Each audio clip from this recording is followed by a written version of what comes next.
제가 먼저 17절 읽겠습니다. 내가 내게 보이리니 내게서 들으라. 내가 본 것을 설명하리라.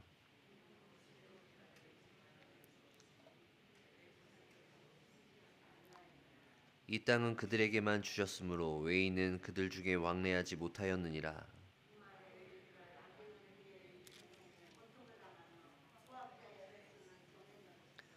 그의 귀에는 무서운 소리가 들리고 그가 평안할 때에 멸망시키는 자가 그에게 이르리니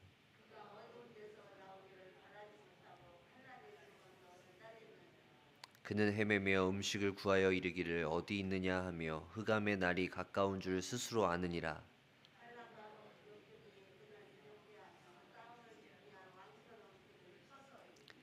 이는 그의 손을 들어 하나님을 대적하며 교만하여 전능자에게 힘을 과시하였음이니라.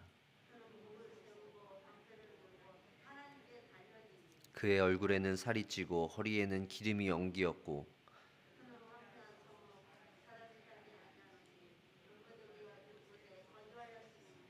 그는 부유하지 못하고 재산이 보존되지 못하고 그의 소유가 땅에서 증식되지 못할 것이라.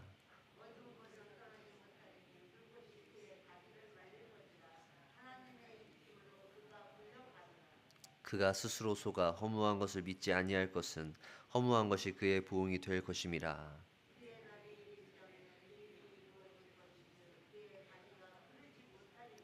포도 열매가 익기 전에 떨어짐 같고 감람꽃이 곧 떨어짐 같으리라.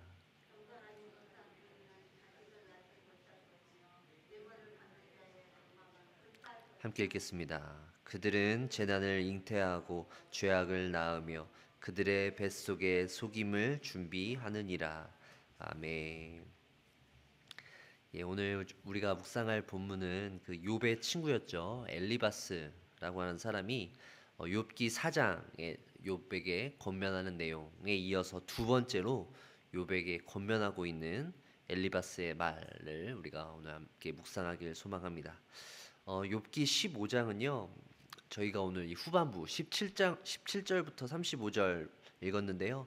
15장 앞부분 1절부터 16절에 해당하는 부분은 이제 이 엘리바스가 욥에게 욥이 계속 자기가 죄를 짓지 않았다라고 지금 말하고 있어요. 그러면서 그런 욥을 향해서 네가 계속 죄를 짓지 않았다라고 하는데 죄를 짓는 악인이라고 하는 사람, 죄 지은 죄인들은 어떠한 상태에 있는지 그리고 그가 가지고 있는 그 인간 죄의 근원적인 그리고 보편적인 부패성에 대해서 설명하고 있는 거예요. 그리고 17절부터 35절은 그러한 악인들이 철저하게 회개하지 않으면 안 된다라는 주장인 것이죠. 자, 오늘 본문의 내용도 마찬가지예요. 처음부터 끝까지 이것이 신학적으로나 어떤 이치적으로 이성적으로 봤을 때 이 내용이 틀린 내용은 없습니다. 다 맞는 내용이에요. 오늘 본문도 크게 네 부분으로 나누어 볼 수 있는데요. 17절부터 19절은 엘리바스가 자신이 하고 있는 말은 굉장히 옳다라는 것을 주장하고 있는 내용이에요. 그 근거를 말하고 있고요. 두 번째가 20절부터 24절입니다. 악인이 당하는 어떤 비참한 삶에 대한 묘사고요. 그리고 25절부터 27절은 악인이 비참해질 수밖에 없는 이유에 대한 내용이 나와 있어요. 그리고 마지막 28절부터 35절이 악인의 최후에 대한 내용입니다. 결국 악인이 당하고 있는 비참한 삶, 악인의 끝은 이럴 것이다 라고 이야기하면서 엘리바스가 하고 싶은 얘기는 너는 결국 죄인이야. 그러니까 빨리 회개해. 그러고 있지 말고 이 말을 하고 있는 거죠. 욥의 친구들, 이 엘리바스뿐만 아니라 빌닷, 소밧, 그리고 엘리후라고 하는 사람 모두 욥에게 각자 자신들이 가지고 있는 어떤 주장과 근거를 제시하면서 욥에게 당신이 당하고 있는 그 환난은 당신의 죄 때문입니다. 빨리 회개하세요라고 얘기하는 것이요. 사랑하는 정인의 가족 여러분, 여러분이 욥의 친구라면 여러분들은 고난당한 욥에게 뭐라고 말씀하실지 한번 생각해 보세요. 그가 당하고 있는 환난의 원인이 정확히 무엇인지 알 수 없어요. 그럴 때 여러분들은 욥이 지금 고난당하고 있는 그 상태를 보면서 어떻게 판단하실 건가요? 욥의 친구들처럼 아무리 생각해봐도 욥이 왜 고난당하는지 모르겠으니 그래도 일단은 너의 죄 때문인 것 같다 라고 이야기하실지 생각해 보셔야 한다는 거죠. 욥은 굉장히 특별한 케이스라는 거예요.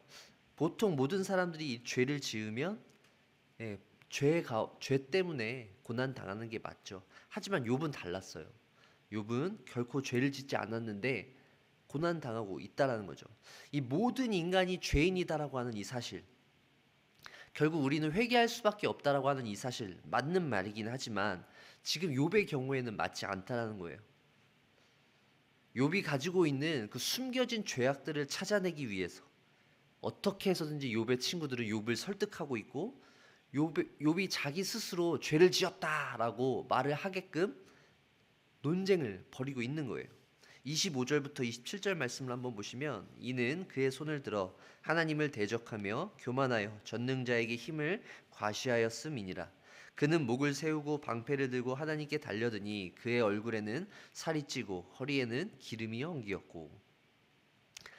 욥, 너는 지금 회개하지 않고 끝까지 너의 결백함을 주장하고 있는 일은 너의 모습이 지금 오늘 본문에 있는 이 악인의 모습과는 다를 바가 없다. 너는 곧 악인과 같다 라고 말하고 있는 거예요. 심지어 네가 지금 그렇게 하고 있는 것은 하나님을 대적하는 거야 라고 이야기하는 것이죠. 하나님 앞에 교만한 모습을 보여주고 하나님께 힘을 과시하는 이런 악인의 모습이 바로 너의 모습이다. 자신의 잘못을 인정하고 있는 너의 그 교만함이 너의 죄인데 왜 넌 그걸 못 보고 있니? 라고 말하고 있는 거예요. 환난과 고통 가운데 있는 욥에게 친구들의 말은 비수가 되어 꽂힙니다. 2차, 3차 피해를 주고 있는 거예요.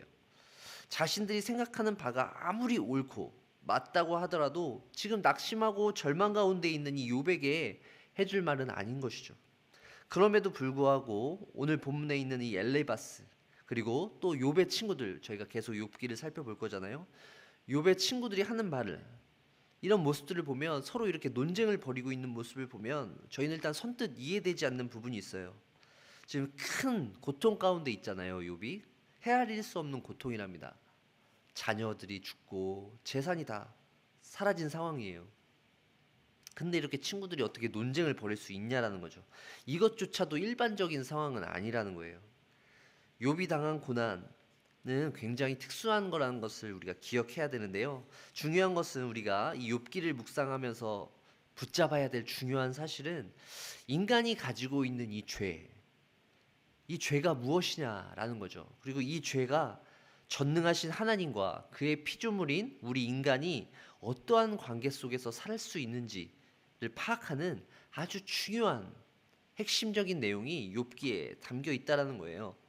욥이 가지고 있는 이 고난, 단순히 그 고난에만 우리의 시선이 쏠리는 것이 아니라 그 고난을 통해서 욥과 그 친구들이 벌이고 있는 그 논쟁들 속에서 우리는 이 죄 가운데 살아가는 우리의 삶의 아주 중요한 핵심적인 내용을 살펴볼 수 있는데요.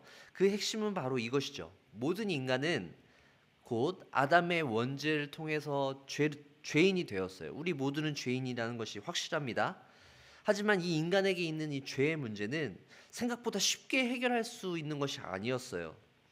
욥과 그의 친구들, 그 시대의 사람들에게 있어서 이 죄의 문제를 어떻게 다루었나요? 그들은 하나님 앞에 제물을 바치면 됐어요. 하나님 앞에 제사 드리면 죄의 문제는 해결될 수 있다라고 생각했던 것이죠. 하지만 오늘날 예수 그리스도의 십자가의 사건 이후의 시대를 살아가는 사람들에게 죄의 문제는, 우리의 모든 죄를 누구에게 가지고 나아가면 되나요? 예수님께 가지고 나아가면 된다는 거죠. 결국 이 각자의 이 죄의 문제의 해결 방식, 이것을 통해서 중요한 것은 우리가 우리에게 영향을 끼치는 이 죄의 영향력, 죄의 파괴력이 얼마나 큰지를 기억해야 한다는 거예요. 이어서 28절부터 30절 말씀도 한번 보시면, 그는 황폐한 성읍, 사람이 살지 아니하는 집, 돌무더기가 될 곳에 거주하였음이니라. 그는 부요하지 못하고 재산이 보존되지 못하고 그의 소유가 땅에서 증식되지 못할 것이라. 어두운 곳을 떠나지 못하리니 불꽃이 그의 가지를 말릴 것이라. 하나님의 입김으로 그가 불려가리라. 이 죄된 인간, 죄인인 인간을 가장 괴롭히는 것은 그들이 소유하고 있는 이 물질, 그리고 어떤 명예, 그들의 가족, 행복과 같은 다양한 삶의 가치들, 이 모든 것들이 상관없이 그들의 삶이 끊임없이 황폐함 가운데 있다라는 거예요. 그리고 그들은 소유가 증식되지 못하고 여전히 어두운 곳을 떠날 수 없다라는 거죠. 자신들의 미래가 불투명해요. 그래서 어떻게 해서든지 확실하게 해보려고 여러 가지 노력들을 할 수밖에 없다라는 거죠. 그게 죄인들의 삶이에요.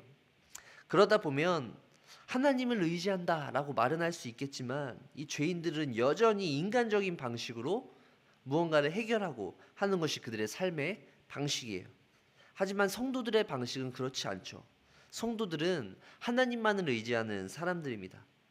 성도들은 하나님만을 붙잡고 의지하며 하나님께서 자신들의 삶의 주인이라는 사실을 기억하는 사람들이라는 거죠.